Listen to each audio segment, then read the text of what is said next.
بسم اللہ الرحمن الرحیم۔ السلام علیکم ورحمۃ اللہ وبرکاتہ۔ ایک محاورہ، جس کی لاٹھی اس کی بھینس، یہ تو آپ نے سنا ہوگا۔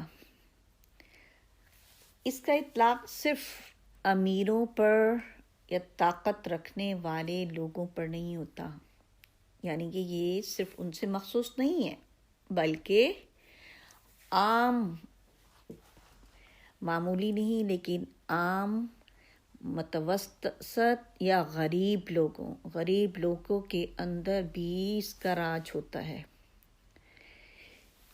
ایک گھر میں کام کرنے والی یعنی کہ نوکرانی رہتی تھیں۔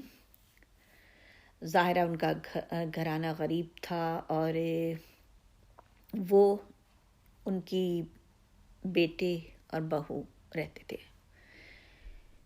تو کچھ انہوں نے اپنے وقت میں بہت اچھے حالات گزارے تھے، لیکن کچھ ایسے آمدنی اور حالات میں کمزوری آ گئی کہ انہیں دوسروں کے گھروں میں کام کرنا پڑ گیا۔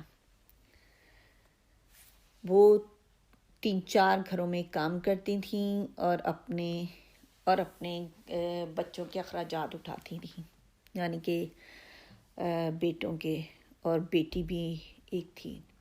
بہرحال اسی طرح ہی محنت کر کے انہوں نے اپنے بچوں کے پیٹ پالے، محنت مزدوری کی، 3-4 گھروں میں کام کیا۔ جب انہوں نے اپنے بیٹے کی شادی کر دی تو ان کے گھر میں بہو آئی۔ اللہ کی قدرت کے جو گھر کی جنہوں نے اپنے ذمہ لیا تھا، گھر کی ذمہ داری کا، اور گھر کے لوگوں کے گھروں کے اندر کام کر کے سب کے اخراجات پورا کرتی تھیں، ان کو ہلکا سا مائنر سا اٹیک ہوا فالج کا، اور وہ چلنے پھرنے سے تھوڑی سی معذور ہو گئیں، یعنی کہ پہلے کی طرح دوسروں کے گھروں میں جا کر کام نہیں کرتی تھیں۔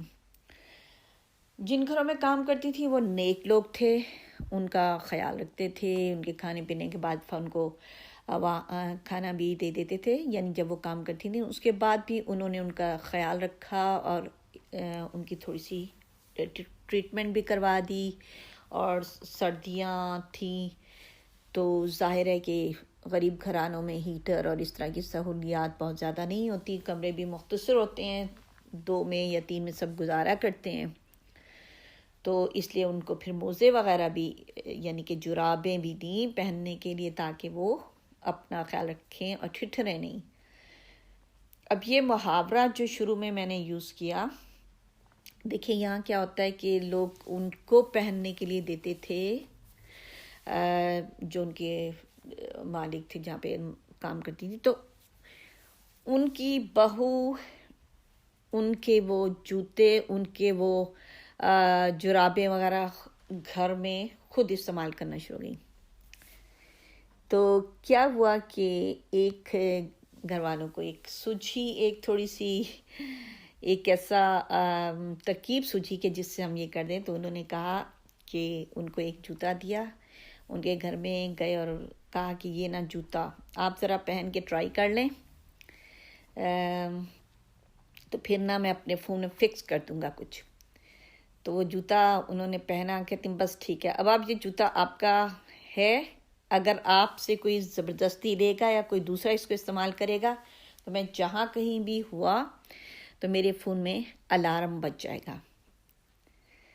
تو اب وہ لوگ ظاہر ہے کہ اتنے پڑھے لکھے نہیں تھے، انہوں نے اس بات کا یقین کیا کہ شاید ایسا ہی ہوتا ہے، لیکن اصل میں یہی تھا کہ وہ یعنی کہ ظلم نہ کریں ان پر اور ان کو ان کی چیز استعمال کرنے دیں، تاکہ وہ سردی میں ان کے پاؤں ٹھنڈے نہ ہوں یا ہاتھوں کے دستانے نہ لیں۔ تو اس سے یہ کہانی یا یہ واقعہ کہیں پر بتایا جاتا تو اس میں خیال آیا کہ دیکھیں وہ لوگ تو ڈر گئے کہ الارم بجے گا، الارم یعنی کہ غلط استعمال کرے گا یا کوئی ظلم کرے گا تو الارم، تو ہم اپنا حال دیکھیں جب ہم کوئی غلط کام کرتے ہیں یا ہم انسان امیر لوگ تمام جو بھی ہو کوئی بھی ہو جب کوئی ظلم کرتا ہے کسی پر تو اسی طرح اللہ کے ہاں بھی الارم بجتا ہے. اللہ بھی اس کو دیکھتا ہے, اس کو جانتا ہے. ہمیں یہ بات پتہ ہے لیکن ہم کتنے لا علم ہوتے ہیں, ہمیں اس الارم کا خیال ہی نہیں ہوتا کہ ہم بھی جب کسی کے اوپر ظلم کر رہے ہیں یا ظلم کرتے ہیں تو اوپر بھی ایک الارم بجتا ہے جو کہتا ہے کہ میں سب سن رہا ہوں, میں سب دیکھ رہا ہوں, تو سنبھل جاؤ. تو اس کہانی بس ایک چھوٹا سا میسیج تھا کہ کسی پر ظلم نہ کریں, اپنی آنکھیں, اپنے کان, اپنے دل اس پر نظر رکھیں. آپ کیا کہہ رہے ہیں, کیا کر رہے ہیں, کون سا آپ کا عمل ہے, عمل میں برائی تو نہیں ہے, کہیں اوپر جا کر الارم تو نہیں بجے گا, آپ کی اس سے اچھائی ہے تو وہاں سے آپ کو اچھا اجر ملے گا. ہمیشہ سوچیں اور پھر عمل کریں. جزاک اللہ خیرا کثیرا. السلام علیکم ورحمۃ اللہ وبرکاتہ.